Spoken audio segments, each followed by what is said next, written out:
Hello, my name is Maria Hernandez, and this is my reflection for English 1302. Okay, so I will be going over rhetorical choices, revision, inquiry, and personal responsibility and learning. Um, we did have three projects. They were all based on a discourse community, and mine was Alcoholic Anonymous. So I am going to go ahead and start. So how are the final drafts that you have included in your portfolio rhetorically appropriate? The three drafts that I included in my portfolio were rhetorically appropriate in the way that they were each made to inform a specific audience. Enough evidence was inserted in each draft, and the writing skills that were made were helpful for everybody who was trying to obtain information. And the second question is, how is the multimodality of your research proposal tailored to a specific purpose, audience, and form? So that is for a specific project, which is this one. So this one was best, like it was tailored to a specific purpose, audience, and form in the way that it literally states here in the name, Alcoholic Anonymous meetings 12 steps. So this one was targeted for individuals who do suffer. Well, they don't suffer because addiction is not so. It's not. They don't suffer. So it's a habit they gain towards their development, their growth development. So this was tailored to a specific purpose. um I did include how it was a discourse community, so that's how, like, it was, that's how we know to whom it was fitted the best for. And the common goals, which is the purpose, and the form that I used were a presentation. So yeah, like, it was tailored for individuals who are trying to become sober, and it is identified in the final presentation. And the next question is, what choices did you make in your research paper that reflect your knowledge of purpose, audience, and form? The choices that I made in my research paper were that I included evidence, I included personal knowledge, I included that I do attend this social group, and like I included some information of what I have learned towards the process and towards the time.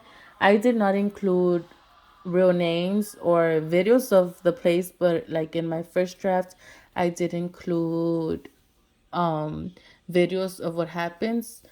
But since it is anonymous, I was not able to include the real thing. But I did make up some names, and their ages. I created a visual representation of what actually goes on in my draft, in my final draft, which helps the reader understand and the targeted audience. And then the last question for rhetorical choices is, how does your understanding of purpose, audience, and genre align to create rhetorically effective Remus artifact? Okay, so based on my knowledge and based on everything I have learned, I was able to create this project for a specific audience, which, for example, it was my social media close friends who are currently going through alcoholism. And like, this is my visual representation, which is like partying at bars. And this is how it aligns in a rhetorical effective way, because I was able to provide like the message, the genre, the purpose, and like the audience that it was targeted. Revision. What are your thoughts on revision after being enrolled in 1301 and 1302? So at first, um, like before entering 1301 and 1302, I had the idea that it was just like doing one draft and then correcting like misspelled words, but no. The way how revision works is that you actually have to read the paper that you are writing, but not like just for incorrect words or incorrect sentences, but also for the evidence that you are providing.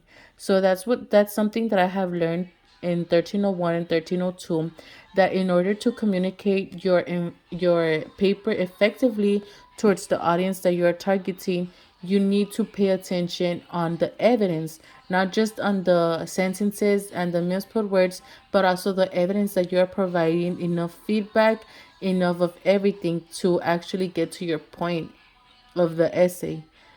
The second question is, what sources of feedback did you use during the semester? Instructor, peers, writing center, friends, and family.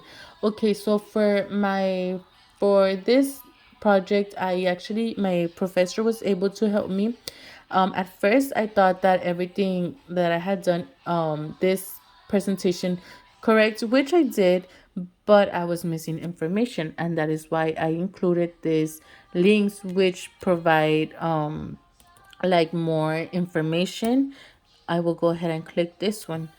Okay, so this is like it shows like what is Alcoholic Anonymous and the way the meetings work. But I'll use this one. This is I used another link. I think it's this one. Okay, so this one, it has more information and it goes more in depth. I at first I thought that I was going into like in depth on my presentation, but no. And that is what I mean on my like on the first question, that like I revised this and I corrected some words, but no, I was still missing evidence. So yeah. Also, my peers helped me. Alondra helped me for my draft. I was missing some information, and she actually helped me. She actually guided me on providing more information, so the reader could actually understand in a more effective way. So I would say that I use my professors and peers. And then the how did you use the feedback from your sources to make changes in your drafts? I think I already covered that, which was by providing more evidence on the draft. And this one I provided more links so the reader could have more like a visual idea and understand more of the information that I was trying to provide. And then inquiry and personal responsibility. How did your personality influence your inquiry research question? So the way that my position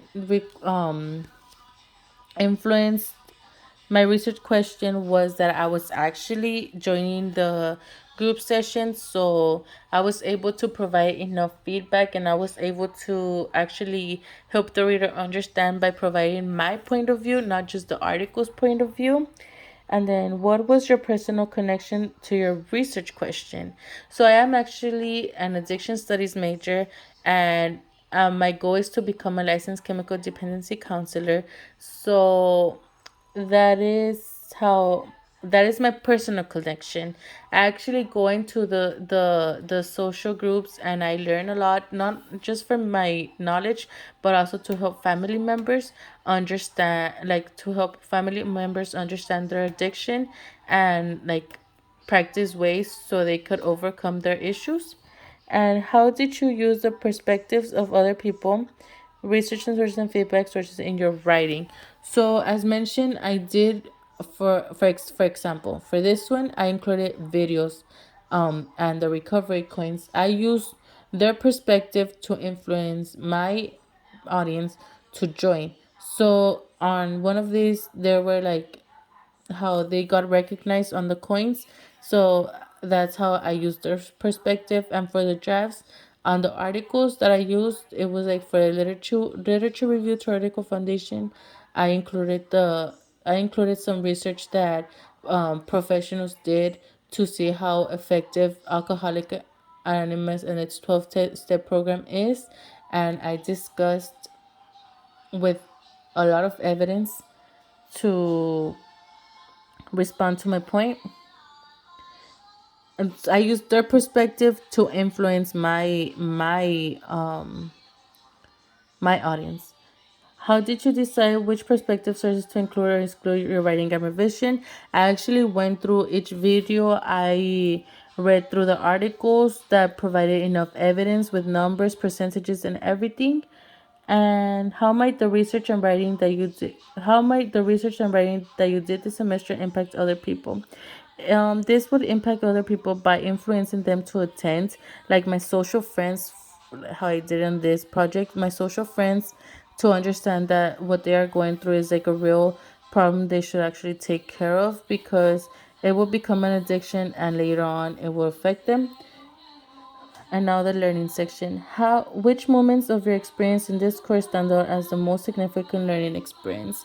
A learning experience I did have in this course was to um never turn in what I think is my final draft, to read and read, to actually determine if it's the final draft and include more evidence and my writing skills and like just everything.